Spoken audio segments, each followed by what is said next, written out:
Hello students, कैसे हो आप सभी। उम्मीद है आप सभी ठीक होंगे, स्वस्थ होंगे।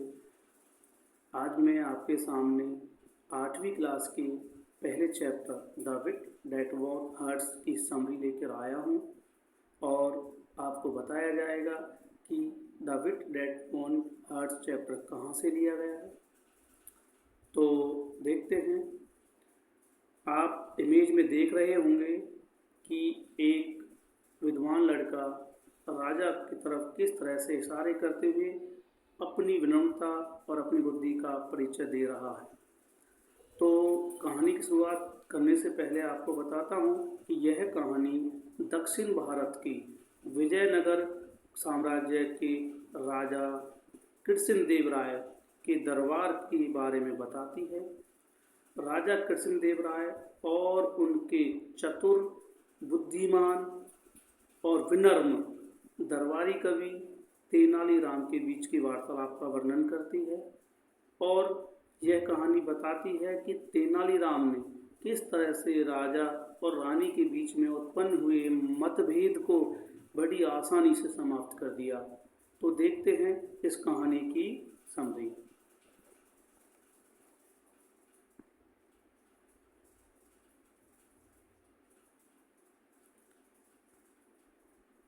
The Wit That Won Hearts is a fascinating story about Tenali Rama, the clever and witty courtier of King Krishndev Rai.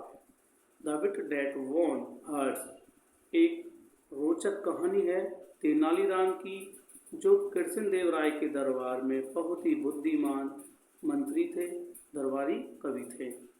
One day the king proudly recited a poem he had written to Queen त्रुमलाम्बा। तो एक दिन क्या होता है, राजा अपनी रानी त्रुमलाम्बा को अपने द्वारा लिखी गई एक कविता को बड़ी खुशी के साथ सुनाते हैं। एट दैट मोमेंट, उसी क्षण, द क्वीन स्माइल, रानी हंसने लगती है। Because A made a funny guest, क्योंकि उसकी एक दासी ने उसकी तरफ एक हास्यपूर्ण इशारा किया, जिसको देखकर वह हंसने लगती है। However the king misunderstood her spy, लेकिन क्या होता है, राजा उसकी हंसी का गलत मतलब निकाल लेते हैं। एंड थॉट, और सोचते हैं, that she was laughing at his poem, कि वह उनकी कविता पर हंस रही थी, यानी वह रानी। Feeling insulted he became angry, अब इस बात से अपमान महसूस किया उन्होंने, तो फिर क्या होता है, ही बिकेम एंग्री, वह नाराज हो जाते। And stopped speaking to queen, और रानी से बातचीत करना बंद कर देते हैं।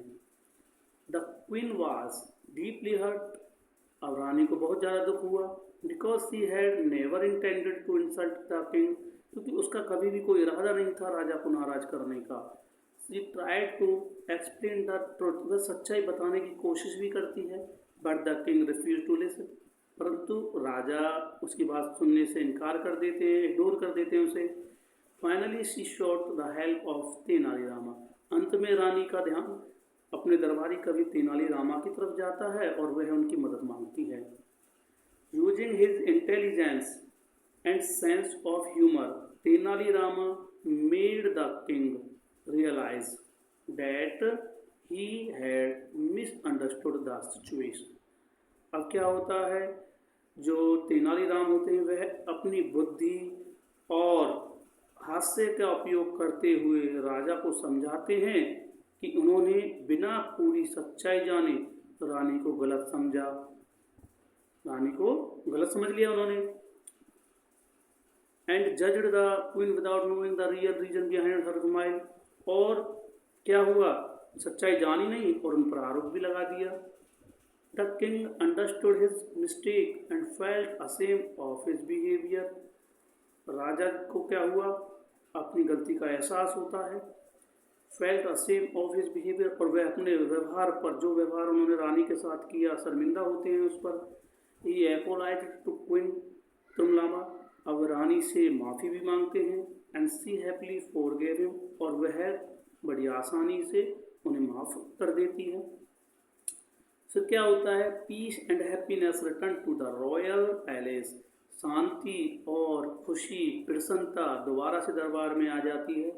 द स्टोरी सोच, और ये कहानी दर्शाती है डैट, क्या दर्शाती है कि wisdom and patience and good communication can solve even the most difficult misunderstanding. बुद्धि, धैर्य और अच्छे संचार से, अच्छे वार्तालाप से किसी भी गलतफहमी को दूर किया जा सकता है।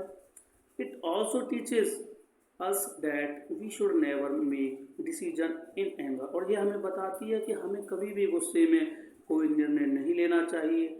और जज others without knowing the complete truth, और किसी को भी हमें बिना सच्चाई जाने गलत नहीं आंकना चाहिए।